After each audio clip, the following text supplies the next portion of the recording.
हैं। पहले मैंने देखा कि कौन सा इंटरेस्ट है, उसके लिए मैंने थोड़ा सा सिलेबस देखा पीएसआईआर में क्या क्या है। उसके अलावा प्रीवियस ईयर पेपर्स देखे कि पेपर्स में क्या पूछा है यूपीएससी ने। तो एक पेपर देखने के बाद वो फीलिंग मुझे आई कि ये मैं कर सकता हूँ बिना पढ़े। एक जो फीलिंग आती है कि अपनापन सा लगा मुझे पीएसआईआर में कि ये मैं पढ़ूंगा तो अच्छे आंसर लिख सकता हूँ। तो मुझे लगता है कि ये प्रीवियस ईयर पेपर देखना और सिलेबस देखना बहुत इंपॉर्टेंट है इंटरेस्ट के लिए। जैसे मेरी जो स्ट्रेटेजी थी पीएसआईआर की वो ये थी, शुभ्रा रंजन मैम के नोट्स जो सभी पीएसआईआर वाले रिकमेंड करते हैं पढ़ते हैं, तो मैंने भी सबसे पहले मैम के नोट्स पढ़े। तो मेरा नाम दीपक सिंघनवाल है और मैंने इस साल यूपीएससी सीएसई 2022 में AIR 372 प्राप्त की है। मेरा optional political science and international relations था, काफ़ी पॉपुलर हो चुका है इस समय। तो पीएसआईआर के बहुत सारे टॉपर्स हैं, बहुत सारे कैंडिडेट्स हैं। तो हम देखेंगे कि इस वीडियो में कैसे पीएसआईआर को मैंने टैकल किया, उससे एग्ज़ाम क्रैक कर की, वो भी सेल्फ स्टडी से, मैंने बिना कोचिंग के। तो पीएसआईआर ऑप्शनल चुनने के पीछे मेरा ये था रीज़न कि इंटरेस्ट सबसे पहले रीज़न था। जो कि सभी लोग कहते हैं कि ऑप्शनल अगर आप चूज़ कर रहे हो तो सबसे पहले इंटरेस्ट देखना चाहिए कि आपका इंटरेस्ट किस में है, ना कि ये कि कौन सा स्कोरिंग है, किस में सिलेबस कम है, वो सेकेंडरी फैक्टर्स हो जाते हैं। पहले मैंने देखा कि कौन सा इंटरेस्ट है, उसके लिए मैंने थोड़ा सा सिलेबस देखा पीएसआईआर में क्या क्या है। उसके अलावा प्रीवियस ईयर पेपर्स देखे कि पेपर्स में क्या पूछा है यूपीएससी ने। तो एक पेपर देखने के बाद वो फीलिंग मुझे आई कि ये मैं कर सकता हूँ बिना पढ़े। एक जो फीलिंग आती है कि अपनापन सा लगा मुझे पीएसआईआर में कि ये मैं पढ़ूंगा तो अच्छे आंसर लिख सकता हूँ। तो मुझे लगता है कि ये प्रीवियस ईयर पेपर देखना और सिलेबस देखना बहुत इंपॉर्टेंट है इंटरेस्ट के लिए ऑप्शनल चूज़ करते वक्त। पॉपुलर जो ट्रेंड है वो नहीं जाना चाहिए ब्लाइंडली कि चलो पीएसआईआर ले लो या एंथ्रो कुछ भी ले लो।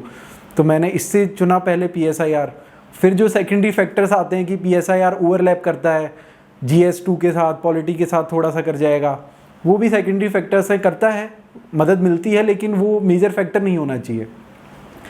अब जैसे मेरी जो स्ट्रेटेजी थी पीएसआईआर की वो ये थी, शुभ्रा रंजन मैम के नोट्स जो सभी पीएसआईआर वाले रिकमेंड करते हैं पढ़ते हैं, तो मैंने भी सबसे पहले मैम के नोट्स पढ़े। 6 बुक्स आती हैं, सबकी रीडिंग लगाई एक एक।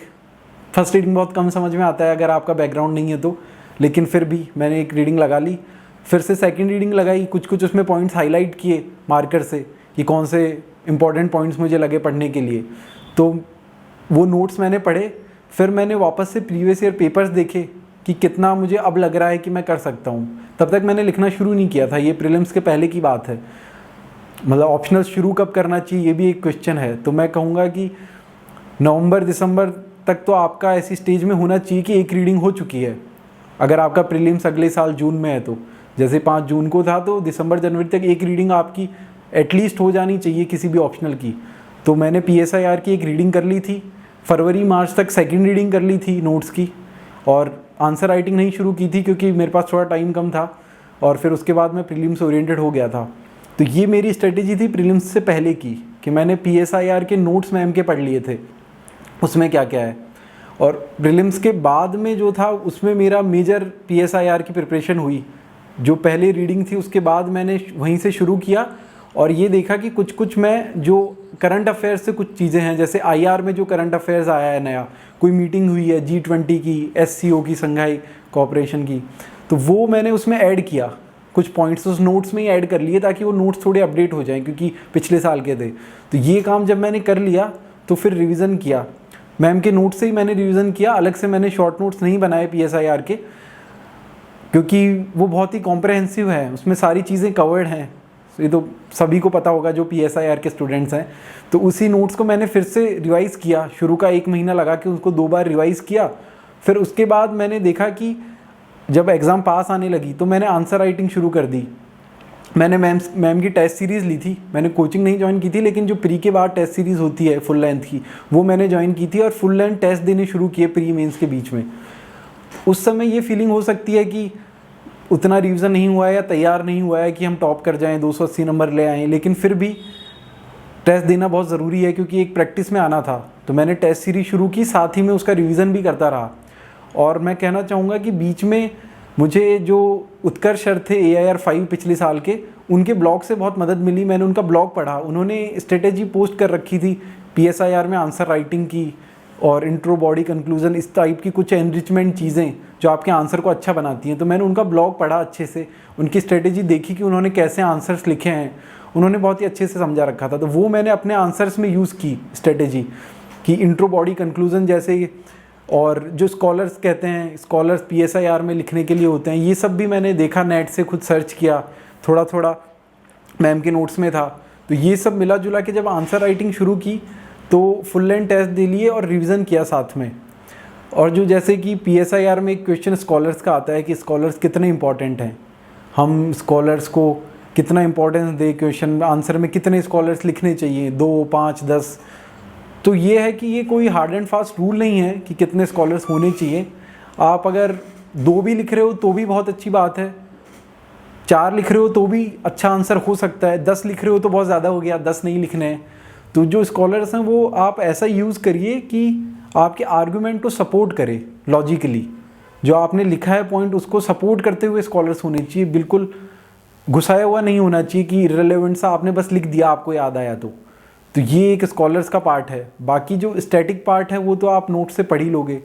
और थोड़ा सा मैं कहूँगा कि इंटरनेशनल रिलेशंस में मैंने जो स्ट्रेटेजी अपनाई वो ये थी कि पहले मैंने विज़न के एक जो IR की मेंस आती है 365 वो पढ़ ली, सिर्फ एक बेसिक आइडिया के लिए कि IR में क्या होता है, इंडिया के रिलेशंस क्या हैं, एक जो फाउंडेशन है कि इंडिया नेपाल के कैसे रिलेशन है, इंडिया चाइना के कैसे रिलेशन है, उसके लिए।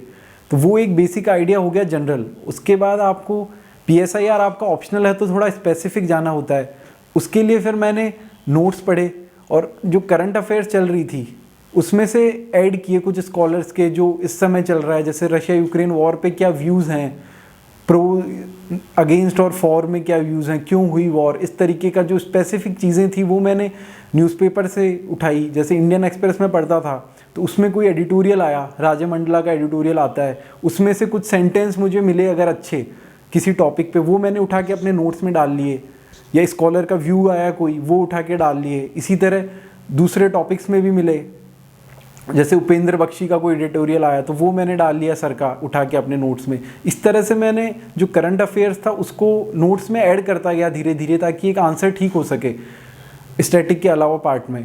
तो मैम के नोट्स और ये जो पार्ट मैं बोल रहा हूँ न्यूज़पेपर से उठाया, नेट से उठाया, जैसे कि ऑब्जर्वर रिसर्च फाउंडेशन है उसकी वेबसाइट पे कुछ मुझे मिला, तो इस तरीके से उठा के उसमें ऐड किया। और स्ट्रेटेजी मैंने टॉपर्स की देखी, सर की देखी, उत्कर्ष सर की, और टॉपर्स की देखी पिछले सालों के भी, उनकी कॉपीज़ देखी कि आंसर कैसे लिखते हैं, और उसको फिर जाके कॉपी हम नहीं कर सकते किसी भी टॉपर की स्ट्रेटेजी, लेकिन हम ये देख सकते हैं कि क्या कॉमन पॉइंट्स हैं, कि कैसे एक अच्छा बॉडी लिख सकते हैं, कैसे अच्छा कंक्लूजन लिख सकते हैं। वो मैंने टेस्ट सीरीज़ ली थी उसमें जाके अप्लाई करने की कोशिश की, तो मार्क्स भी आने लगे थोड़े अच्छे, तो लगा कि हाँ ये सही तरीका है। तो इस तरीके से मैंने टेस्ट सीरीज़ दी मेंस तक, और साथ में रिवीजन भी करता रहा, और करंट अफेयर्स तो बहुत ही ज़रूरी था IR में, तो वो तीनों चीज़ें साथ लेके चलता रहा और फिर PSIR दे लिया। तो मुझे लगता है कि ऑप्शनल बहुत इंपॉर्टेंट पार्ट है मेंस का, आपका सिलेक्शन के लिए तो बहुत ज़रूरी है। तो उसमें आप एफ़र्ट जितना हो सके प्री मेंस के बीच में देना चाहिए ताकि आउटपुट अच्छा मिल सके। Thank you.